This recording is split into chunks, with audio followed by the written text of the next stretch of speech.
Любовь матери беззаветна и всепрощающая. Для большинства женщин дети являются смыслом жизни.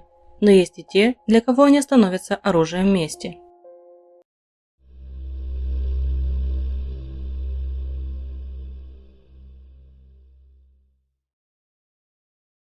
Дебора Грин родилась 28 февраля 1951 года в штате Иллинойс. Она была очень развитым ребенком, с удивительными интеллектуальными способностями. В возрасте 3 лет девочка уже училась читать и писать, и у нее это хорошо получалось. В школе Дебора была отличницей, часто принимала участие в различных мероприятиях. Ей пророчили большое будущее. Все были уверены, что она добьется невероятных успехов в жизни. Дебора получила медицинское образование. Во время учебы девушка познакомилась с инженером Дуэйном Грином. У них быстро завязались романтические отношения. Спустя всего несколько месяцев они решили пожениться. Но брак продлился недолго. Дебора говорила, что причиной развода стала несовместимость характеров. У них не было общих интересов, и они расстались на дружеской ноте. Но по словам Дуэйна, девушка его просто использовала. Он оплачивал ее обучение, и Дебора подала на развод сразу после того, как получила диплом. Девушка недолго оставалась одна. Довольно быстро у нее начался роман с 20-летним Майклом Фаррером. Он проходил последний год обучения в медицинской школе. Майкл восхищался интеллектом, активностью и настойчивостью Деборы. Единственное, что его смущало в своей избраннице, это взрывной характер. Ее могла вывести из равновесия любая мелочь. Девушка начинала кричать и бросаться вещами. Успокоить ее было сложно, но Майклу это удавалось. Для Деборы он стал надежной опорой и поддержкой. Пара заключила брак 26 мая 1979 года и переехала в Цинциннати, штат Огайо.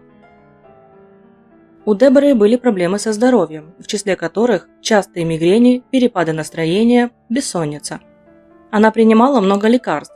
Несмотря на это, девушка решилась родить ребенка. Хотя врачи советовали повременить с этим, пока не нормализируется состояние ее здоровья. Так в 1982 году на свет появился Тимоти. Спустя 3 года Дебора родила дочь Кейт. В то время супруги уже вели собственную медицинскую практику. Майкл был успешным кардиологом, а Дебора – онкологом. В 1988 году девушка снова ушла в декрет. 13 декабря она родила еще одну дочь, которую назвали Келли. Друзья и знакомые Деборы называли ее хорошей матерью. Она занималась воспитанием детей, помогала с учебой, поощряла их интересы и увлечения. Когда 2 старших детей подросли, супруги устроили их в частную школу Пембрук-Хилл в Канзас-Сити. Каждый из них посещал дополнительные занятия. Тимоти играл в футбол и хоккей, а Кейт училась балету в школе танцев. Самая младшая дочь, Келли, посещала дошкольное подготовительное учреждение. Дебора всегда и везде сопровождала своих детей. Отвозила их в школу на дополнительные занятия и забирала домой. Большинство родителей восхищались женщиной, ее энергией и безмерной любовью к детям. Но были и те, кто считал, что Дебора чрезмерно опекает детей и требует слишком многого. После 3-го декретного отпуска медицинская карьера Деборы начала рушиться. Вернуться в прежнее рабочее русло женщине мешали проблемы со здоровьем, которые усугубились после 3 беременностей. Она стала работать всего несколько часов в день и большую часть времени была домохозяйкой. Коллеги Деборы заметили изменения в характере и поведении Деборы. С ней было сложно работать. Она стала раздражительной, часто срывалась, а по отношению к пациентам вела себя бесчувственно. Майкл прилично зарабатывал и мог полностью обеспечить свою семью. Он настаивал, чтобы Дебора больше внимания уделяла своему здоровью и семье, а о работе не беспокоилась. Но та не желала его слушать. К тому же, будучи на работе, Дебора могла чаще видеть мужа. Она была очень ревнивой. Брак Майкла и Деборы никогда не был идеальным. Мужчина говорил, что его супруге не хватало женственности и нежности. Она никогда не выражала словами свою любовь к нему, даже в то время, когда их отношения только начинались. Также женщина часто теряла самообладание. При малейших трудностях она впадала в истерику или приходила в ярость, могла ломать вещи, вредить себе и окружающим. Во время таких эпизодов ей было все равно, где она находится и есть ли рядом люди. Такое поведение могло быть связано с тем, что Дебора принимала большое количество лекарств, чтобы справиться со своими давними проблемами со здоровьем. Причем некоторые из них она назначала себе самостоятельно. Это были седативные препараты и сильные обезболивающие, которые отпускались только по рецепту. Они ей нужны были для того, чтобы справиться с болью, которая не утихала после операции, проведенной на руке. Также женщина стала часто выпивать. В конце 90-х годов супруги отдалились друг от друга. Майкл стал часто задерживаться на работе, чтобы меньше сталкиваться с раздраженностью жены. Ссоры между супругами были ежедневными. Причем Дебора часто втягивала в них детей, высказывала, в чем их отец не прав. Из-за этого дети постепенно начали менять свое отношение к отцу. В какой-то момент они вовсе перестали его слушать. Майкл больше не был для них авторитетом. Старший сын Тимоти часто вступал в словесные и физические конфликты с отцом. В 1994 году Майкл попросил у Деборы развод. Женщина отреагировала на это очень бурно, кричала, бросалась вещами и обвиняла в изменах. Супруги разъехались и 4 месяца жили раздельно. Заявление на развод мужчина так и не подал. Он решил наладить отношения с женой, которая также хотела сохранить семью. Они снова начали жить вместе. Майкл начал больше времени проводить дома, а не на работе, а Дебора пыталась быть хорошей женой и домохозяйкой. Идиллия длилась недолго. Через несколько месяцев ссоры возобновились, и супруги стали вести себя как прежде. Чтобы отвлечься от быта, они решили отправиться в семейную поездку в Перу, которую спонсировала школа Пембрук-Хилл. В ней участвовали и другие семьи. Во время этой поездки Майкл познакомился с Маргарет Хакер. Она была замужем за анестезиологом и также была недовольна своим браком. Вернувшись из Перу, Майкл и Маргарет начали тайно встречаться.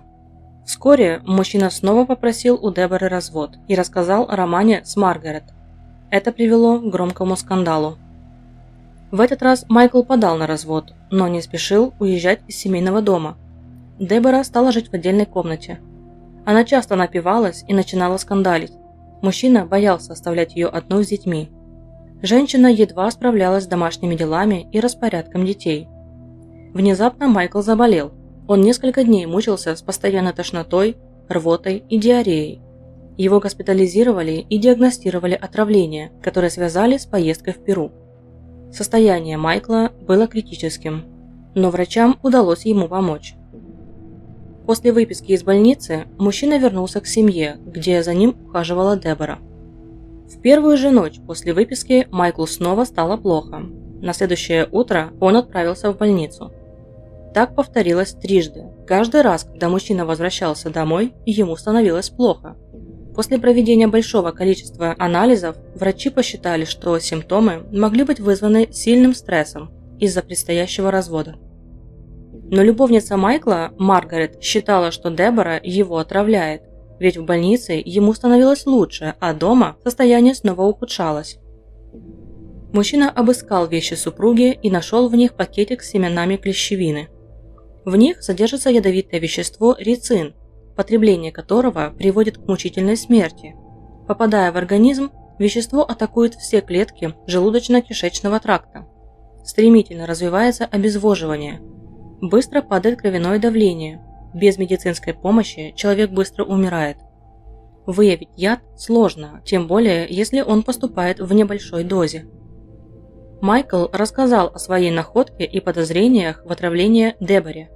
Сначала она говорила, что хотела заняться садоводством, но после натиска ответила, что купила семена для самоубийства. Когда женщина в очередной раз напилась и устроила скандал, вела себя неадекватно, бросалась на Майкла и угрожала. Мужчина вызвал полицию и скорую помощь. Он настаивал на том, что Дебора нуждается в психологической помощи. Ее забрали в больницу. Женщина согласилась пройти обследование и принять помощь врачей, но через несколько часов сбежала из отделения. Ее нашли и вернули обратно в больницу. Деборе поставили диагноз – биполярное расстройство с суицидальными импульсами. Ей назначили транквилизаторы и седативные препараты. Через 4 дня женщину выписали. За это время Майкл выяснил, что его состояние действительно могло быть вызвано рицином, который содержится в клещевине. он пришел к выводу, что жена его пыталась убить. Когда Дебора вернулась домой, Майкл съехал. Они снова стали жить раздельно. Вот-вот должен был состояться развод. 23 декабря 1995 год. У Майкла начался недельный отпуск. Почти весь день он провел с Маргарет. Днем мужчина встретился с детьми и отправился с ними на футбольный матч, в котором играл старший сын Тимоти. Вечером, примерно в 9 часов, Майкл привез детей домой к их матери и поехал ужинать с Маргарет. Мужчина приехал в свою съемную квартиру после 11 часов вечера. Вскоре ему позвонила Дебора. Она явно была не в трезвом состоянии. Разговор перешел в бурную ссору. После взаимных обвинений и оскорблений Майкл сказал, что не желает общаться с ней, пока она в таком состоянии, и повесил трубку. В половине первого ночи в квартире мужчины снова раздался звонок. Это был сосед, который проживал рядом с домом Деборы. Он сообщил о пожаре. Майкл немедленно отправился к дому. Приехав на место происшествия, мужчина обнаружил Дебору и 10-летнюю дочь Кэти. Они были в ночных рубашках. 13-летнего Тимоти и 6-летнюю Келли спасти не удалось. После того, как пожар потушили, детей обнаружили в своих спальнях. Они задохнулись от угарного газа. Всех членов семьи забрали в полицейский участок для выяснения обстоятельств. Во время допроса Дебора рассказала следующее. После ужина все разошлись по комнатам. Женщина перед сном немного выпила, поговорила с Майклом по телефону и уснула. Вскоре ее разбудил звук сигнализации. Женщина подумала, что это ложный сигнал охранной системы. Сигнализация иногда срабатывала на собак. Она попыталась отключить сирену на блоке управления, который находился в ее спальне, но это не сработало. Дебора открыла дверь и увидела дым в коридоре. Она поняла, что это сработала пожарная сигнализация. Женщина выбежала на террасу и услышала, что ее сын Тимоти звонит в службу спасения и спрашивает, что ему делать. Дебора, услышав это, сказала сыну, чтобы он оставался в комнате и ждал приезда пожарных. А сама в это время побежала к соседу, чтобы вызвать службу 911. Затем Дебора вернулась к дому и увидела, что через окно спальни на втором этаже вылезла Кейти. Девочка перелезла на крышу гаража. Дебора крикнула Кейти, чтобы она прыгала вниз. Девочка так и сделала и приземлилась прямо перед матерью. Как потом выяснилось, женщина даже не пыталась ловить дочь, чтобы смягчить падение. Детектив, который вел допрос, заметил, что Дебора была очень спокойна. Она не плакала, а иногда даже улыбалась, когда рассказывала о случившемся. Не могла выстроить свои действия в тот вечер в хронологическом порядке. Женщина не помнила, что и во сколько она делала. Еще на месте пожара, когда не было известно, что двое детей погибли, Дебора говорила о них в прошедшем времени. После того, как стало известно, что детей нет в живых, женщина сначала расстроилась, а потом стала кричать на полицейских, что пожарные приложили недостаточно усилий, чтобы их спасти. Требовала финансового возмещения за детей и сгоревший дом. Майкл на допросе рассказал о ссоре, которая произошла накануне пожара. Упомянул, что Дебора сильно переживала о своем финансовом положении. Она боялась остаться без финансовой поддержки после развода. Мужчина предположил, что женщина могла поджечь дом, чтобы получить страховку, а также рассказал о том, что она пыталась его отравить рицином. Ранним утром после допроса супругов отпустили. Полицейские начали расследование на месте происшествия. Эксперты выяснили, что причиной пожара стал поджог. Они обнаружили следы легковоспламеняющейся жидкости, которая была на первом, втором этаже и даже в подвале. Она была разлита таким образом, чтобы пламя заблокировало лестницу на первый этаж, затронуло детские спальни, располагающиеся на втором этаже, но не дошло до комнаты Деборы. Также были обнаружены еще 2 очага воспламенения, которые не были связаны с основным. Можно предположить, что кто-то разлил жидкость в нескольких местах и поджег ее, чтобы сжечь весь дом. Пытаясь выяснить, кто мог это сделать, детективы взяли одежду у Майкла и Деборы, в которой они были во время пожара, а также взяли образцы их волос.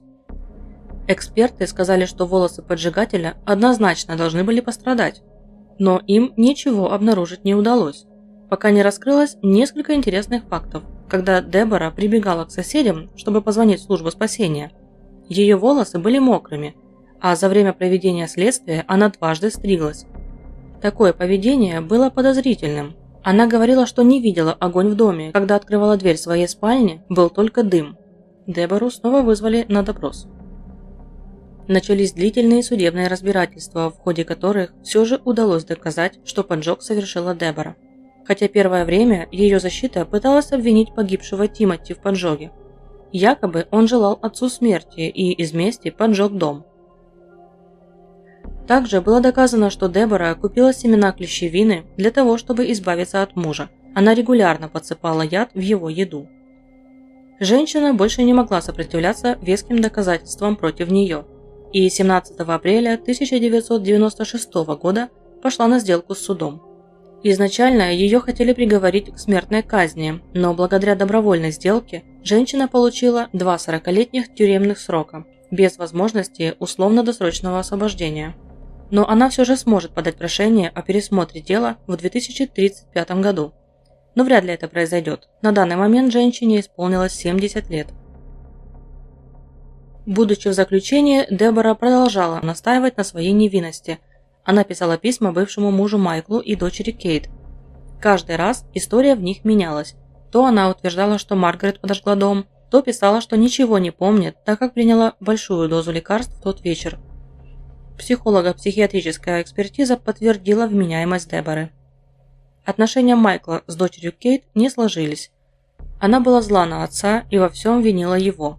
Опеку над девочкой взяли родители Майкла.